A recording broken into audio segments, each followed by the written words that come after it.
If you ever see a grown man slapping the air and spinning like mosquito coil, don't panic. It's probably Joe, fighting cobwebs only he can see. And no, Joe is not mad. At 26, Joe had never been to Yaba Left or any mental facility, but he had slapped his face more times than a mosquito-infested Okada rider. Every morning, as the sun rises and birds are minding their business, Joe would jump from bed and scream, "Aha! This cobweb again. Who dey hang net for my face, eh? Who did I offend?" But there was no net, no spider, just Joe and the same invisible cobweb that always came before something good, like an interview or a callback, happens. Joe wasn't lazy. He graduated top of his class. Neat CV, polite smile. Yet, even a laundry owner once told him, "Sorry, sir, you are too qualified to wash boxers." "But ma, I just want to work, please. I can wash clothes very well." "Bros, abeg, go and work in heaven. You want to put me into trouble with this your qualification? Did you not read the signpost that said, 'Clean clothes dry cleaners'? Or does this place look like an office to you?" Every rejection came with the same cobweb. Even his friends laughed at him. "Maybe you are allergic to success, bro," they joked. Then Joe would turn to the one person who always believed in him aside his parents. It was Uncle Dan, the prayer warrior. Uncle Dan, the 2,000 naira giver. Uncle Dan, who would lay hands on Joe's head and shout, "The Lord will surprise you, my son. Any enemy blocking you will fall down and die." Joe trusted him more than his own mirror. "Uncle Dan is the only one who understands me," he once told his mom. And Uncle Dan would smile, nodding like a cat who stole meat. "Don't worry, Joe. Delay is not denial." But no, Joe's delay had turned into disgrace. The next day, Joe woke up feeling hopeful, like today was finally the day his luck would shine. He reached for his face and touched the familiar cobweb that only he could feel and see, but was invincible to other people. "No way, cobwebs! You are not going to stop me today," he told his reflection as he stood in front of the mirror, wiping his face like he could brush away bad luck. He dressed carefully, putting on his sharpest white shirt and polished shoes that squeaked a little, but he ignored that. At the interview waiting room, Joe sat quietly, watching nervous candidates whisper and shuffle papers. A man next to him was panting like a hen on heat, while one lady adjusted her makeup countless times with her makeup mirror. When it was Joe's turn, he walked in with confidence. The interviewer, a serious man with glasses, glanced at Joe's resume and said, "You finished top of your class. Impressive." Joe smiled. "Thank you, sir." The man nodded, but then asked sharply, "Tell me, Joe, why should we hire you instead of someone with years of experience?"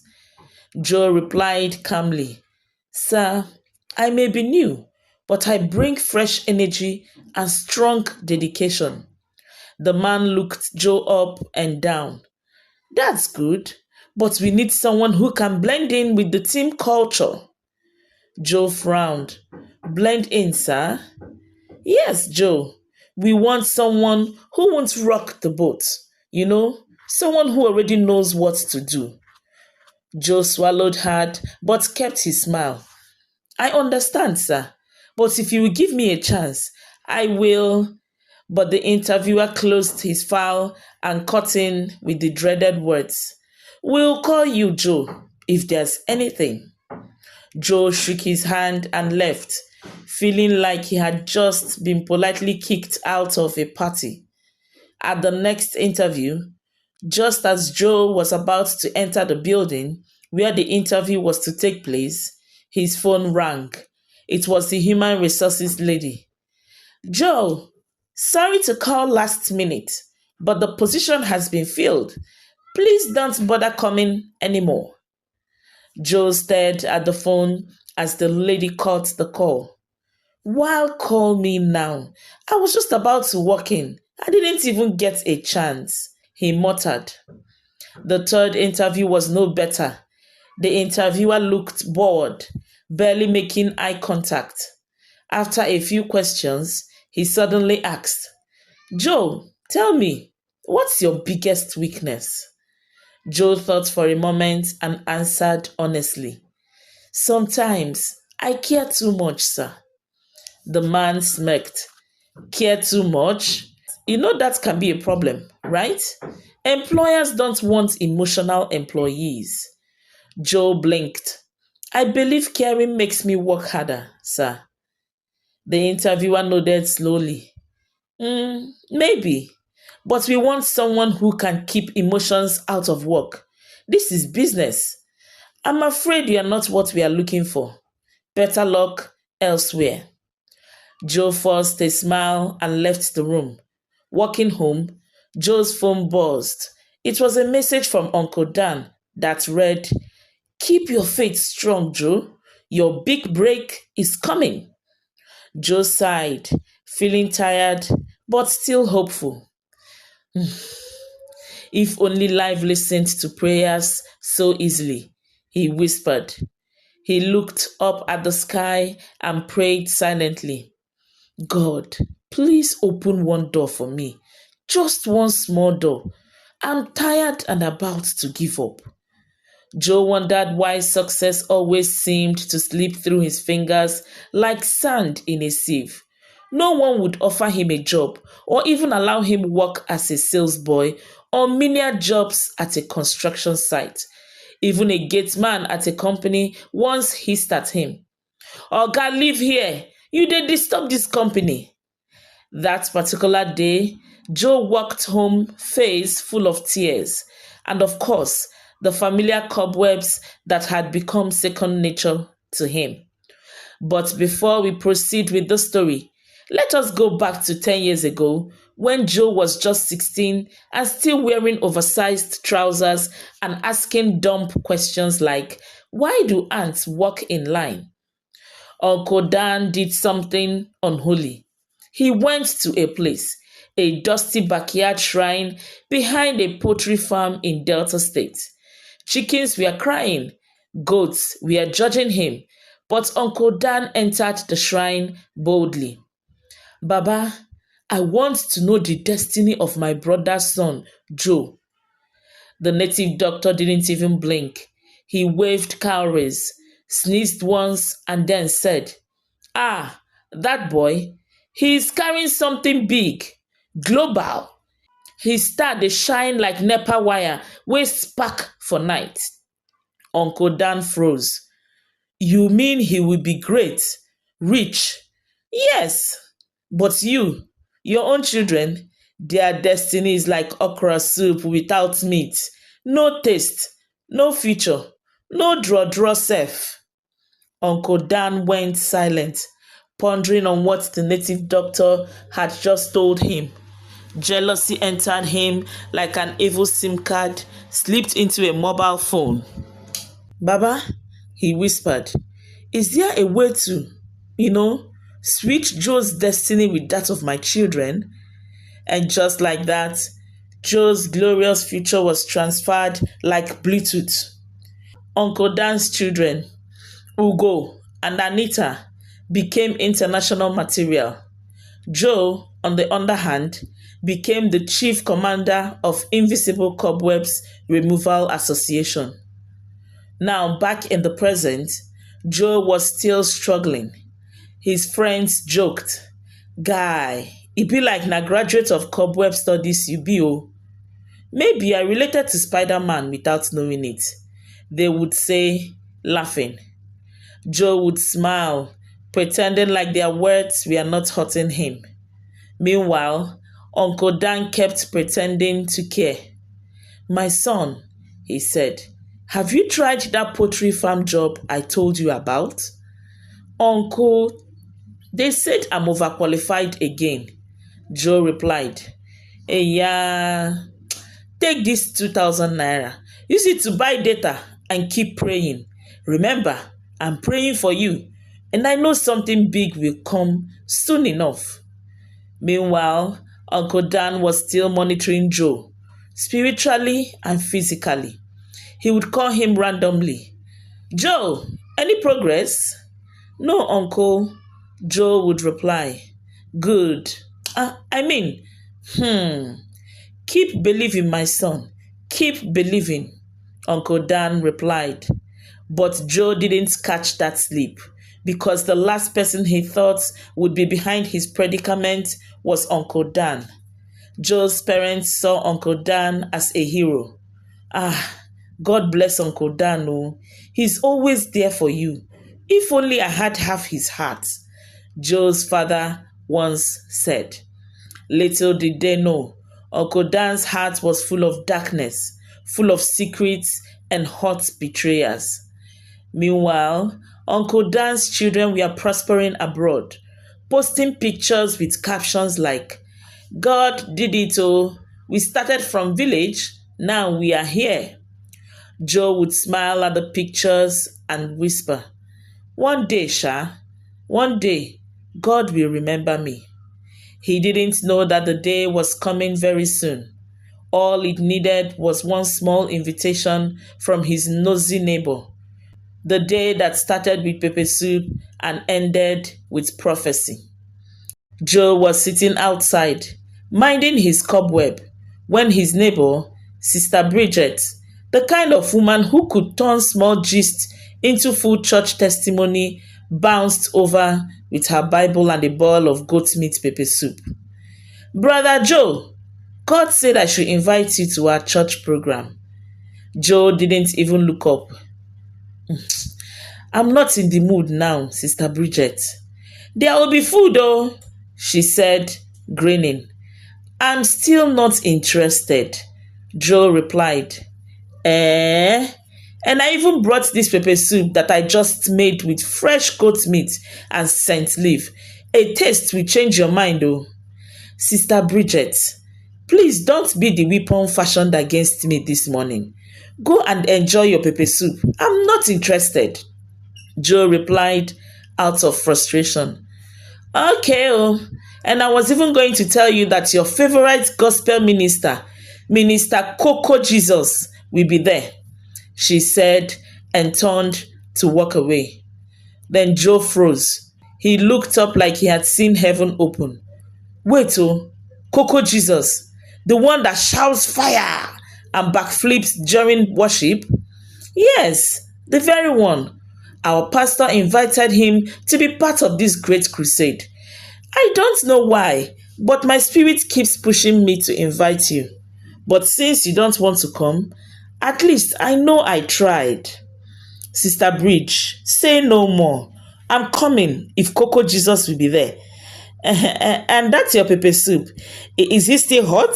No vex, but I want it now.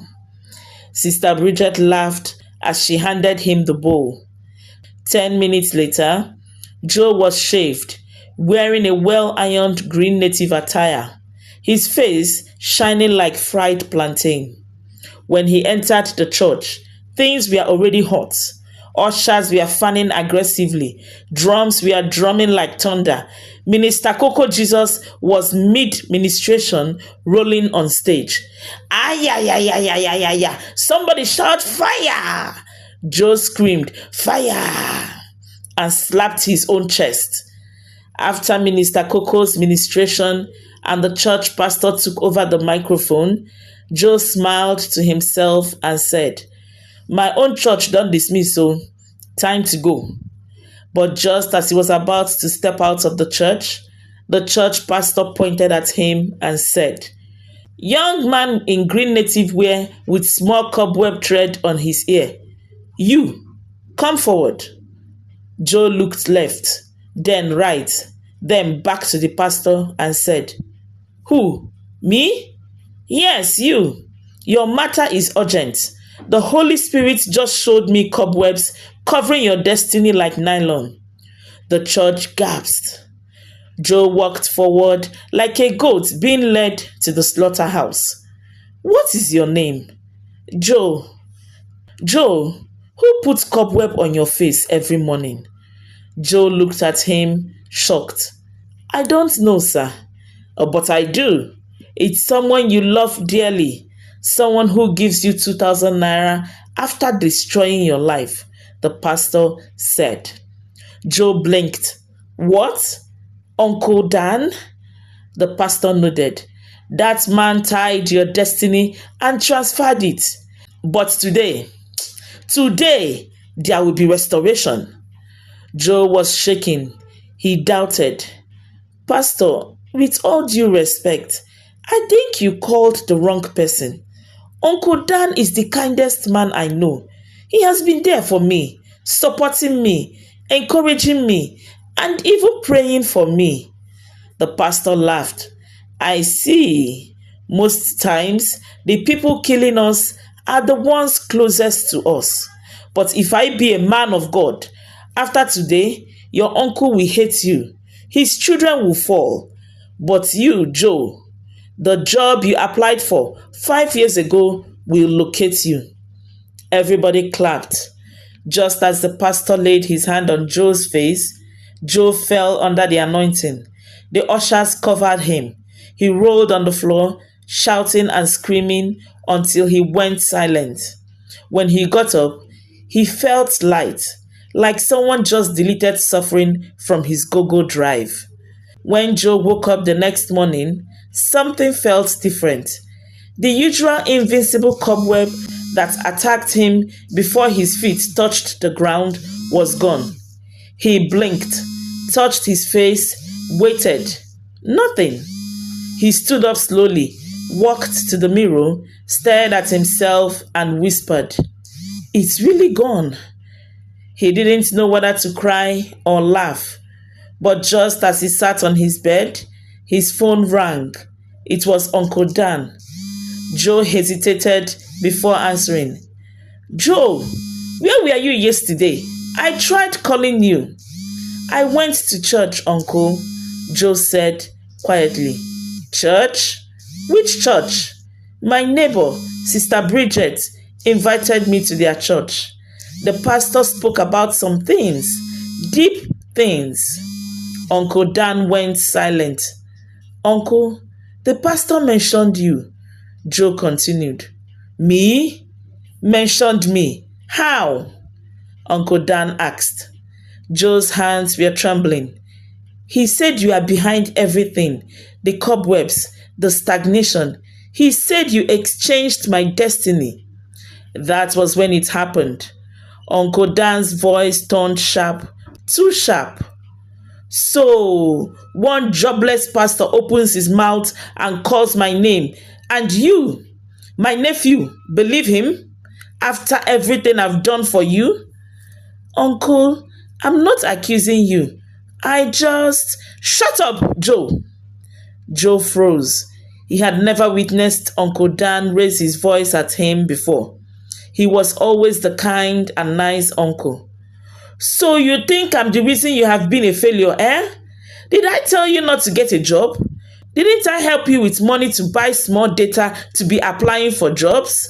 Is this how you repay me? Uncle, please, listen to me, you ungrateful child. You are on your own from now on. Let that your prophet give you money next time you are hungry. And don't ever call me for anything again, Uncle Dan said and cut the call. Joe stared at the phone, his heart pounding. His mother walked in alarmed. What happened? Who were you shouting with? Joe turned to her slowly, his face pale. Mommy, it's Uncle Dan. He just showed me who he really is. Later that evening, Joe got another shock. Uncle Dan had blocked him everywhere. WhatsApp, Facebook, Instagram, even on LinkedIn. Joe didn't laugh. No, not this time. He knelt down quietly and whispered, God, this is real. It's really happening. Then his ultimate breakthrough came. He got an email notification that read, Dear Mr. Joseph Ifeduru, we apologize for the delay. Your 5-year-old application has been reviewed. Kindly prepare for a visa interview and processing of your papers. Your presence is needed at our UK branch immediately. We await your response and availability to know how we can proceed to the next stage.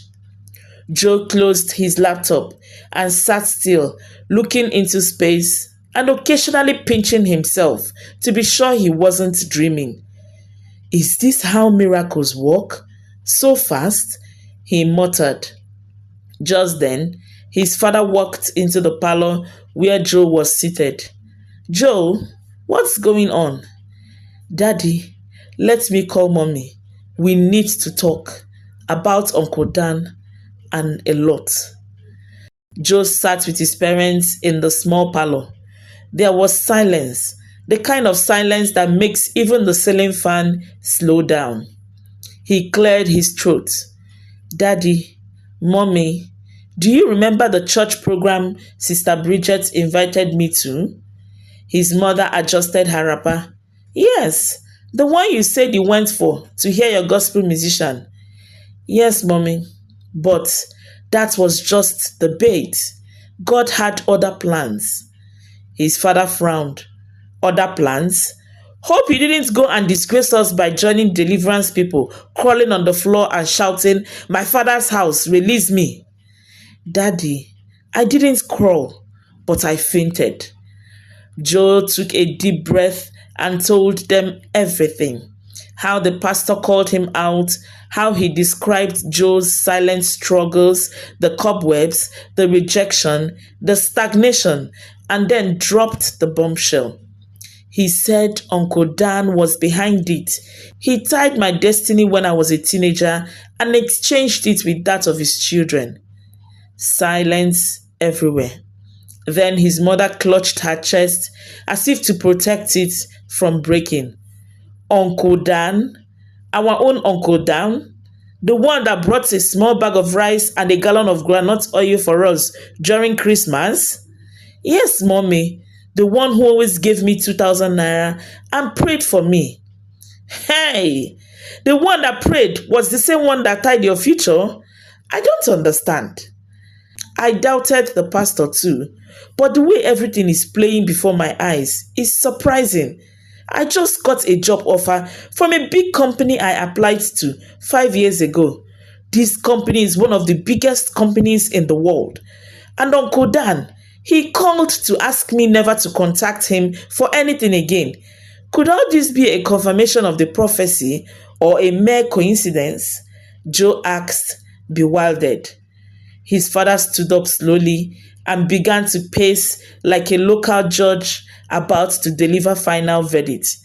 So, all the time he was encouraging you, he was watching you suffer while his children progressed?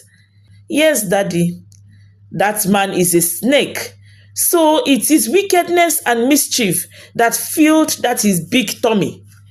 Joe then showed them the email from the international company. His mother started singing out of tune. His father grabbed a stool and sat down. Joe, my son, you have been through a lot. Please forgive us for allowing Dan get close to you. I didn't know that is the kind of person he is. That man fooled all of us. But thank God his power has expired. Suddenly, John's phone rang. It was Ugo, Uncle Dan's son. Joe answered. Joe, please, I don't know what is happening, but things are collapsing back home. Dad is not himself. They said he has been acting crazy and calling your name, asking you to forgive him. Please, what is going on? Did you and Daddy fall out? Did he offend you? Please, could you forgive whatever he has done to you and go for his rescue? Ugo, I'm sorry you got pulled into this, but your dad tried to destroy me. I didn't know, my brother, I swear. Please don't hang up. I need you to please check on him. But Joe hung up.